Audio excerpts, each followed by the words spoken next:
জাহাঙ্গীরনগর মানে ইউনিক কোনো ডিজাইন, তেমনই এই ডিজাইনটা আমাকেও ভালো লাগে।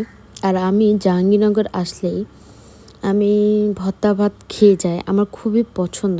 খাওয়া শেষ করে আমার যাওয়ার পথে দেখি মানে একটা বট গাছের নিচে এত সুন্দর একটা অনুষ্ঠান হচ্ছে।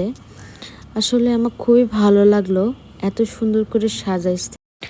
বাইরে অনুষ্ঠানগুলো স্টেজ অনেক বড় করে সাজায়, আর এটাই ইউনিক একদম আমার মনে হলো। আসলে এরকম করে কোথাও দেখিনি সাজানো, কিন্তু জাহাঙ্গীরনগর বিশ্ববিদ্যালয় ওনারা ইউনিক কিছু ট্রাই করে আমার মনে হলো। আমি যতবার আসছি ইউনিক ইউনিক ওনারা ট্রাই করছে, আর নাচটা অনেক ভালো ছিল।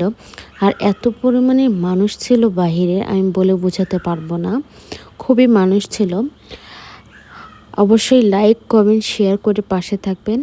যারা ভিডিও দেখে চলে যান তাদেরকে বলেছি প্লিজ একটা লাইক কমেন্ট করবেন। আজকে এই পর্যন্তই। আল্লাহ হাফিজ, সবাই সুস্থ থাকবেন, ভালো থাকবেন।